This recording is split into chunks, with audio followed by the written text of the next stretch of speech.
Hello, Medicare agents of America. 2026 certifications are live. UnitedHealthcare actually went live a couple weeks ago. And I never did a video. I want to just quickly show you the process. The process has not changed since last year, so you should be able to get through these fairly quickly. But if you're a new agent, there are a few things I want to show you. The first thing you have to do is go to Jarvis, then you have to go to Knowledge Center, and then you have to go to Learning Lab.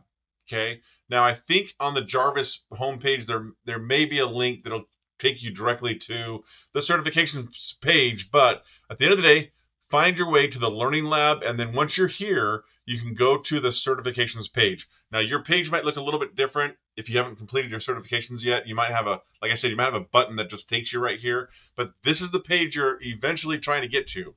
Okay. Now for me, I have 4 different options that I can choose from. I'm only going to choose one of these options to complete certifications.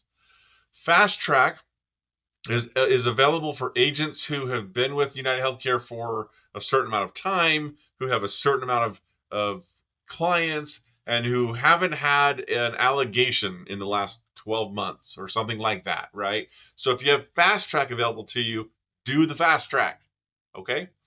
If you don't have the FastTrack available to you, and you only have one contract, in other words, you only sell Medicare with UnitedHealthcare and no other carrier, then do the standard certifications, because then you don't have to pay a fee to complete the AHIP.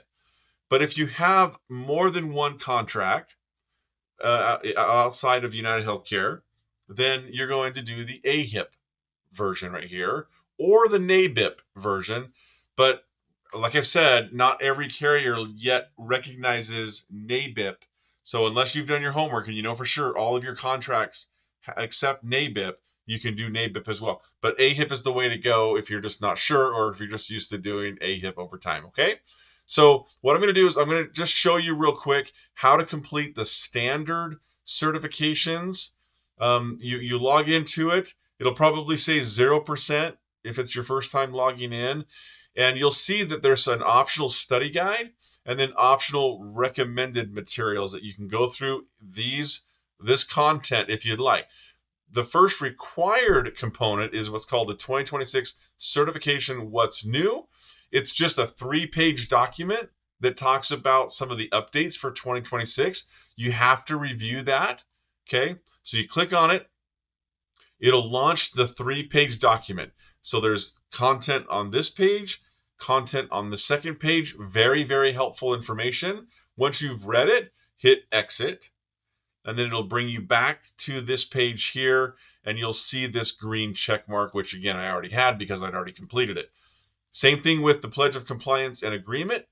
You just have to click on it, read it, agree to it, attest that you're going to follow all the rules, right? And then you'll get a green check mark. And then it'll open up this information, or this next required track here.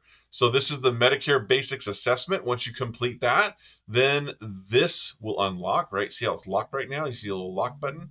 So these things will all start turning green, okay? You just have to get through all 3 of these items, and then the D-SNP and C-SNP section is next. And again, I say this every year, but even though you currently don't sell a D-SNP or you've never sold a C-SNP before, just do the D-SNP, do the C-SNP, because you never know when an opportunity might arise where you get to sell a D-SNP or a C-SNP. And if you have not completed this part of the certification and you write a C-SNP or a D-SNP app, you won't get paid on it. So just complete that. Now the last section you'll need to do is the Events Basics section. And here I'll say again, if you know for sure you will never do an event, you'll never work a booth at a Fry's or a Kroger or a Walgreens, or you'll never work at a food bank, or you'll never do an educational seminar, then don't worry about doing the Events Basics. But if you think you'll do that kind of stuff throughout the year, or if you do that stuff, make sure you complete the Events Basics part of the course. Once you're done with everything, you'll see 100%. So if I go back to the certifications page, right, you'll see all these complete. This is what you're looking for. You want your 2026 certification status to say complete on all of this, okay? For those of you that do have the FastTrack, it's pretty straightforward. You should be able to get through it without any help here, but there's a study guide, the what's new, the pledge, and then this assessment. Okay. And I can't remember how many questions were on the assessment. I want to say 25 questions. If you've been doing Medicare for more than a couple of years, you should be able to answer all those questions without having to go through the study guide. It's stuff you know because you do it day in and day out. Okay.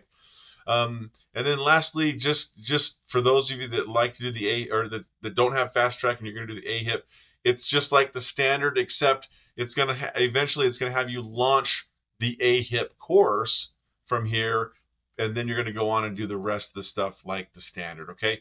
I hope that helps. If that doesn't make sense, or if you have questions, you can always call Producer Help Desk. I really like UnitedHealthcare's Producer Help Desk. They're very good at walking you through stuff. Or you can always call me, 480-331-7974. Have a great day.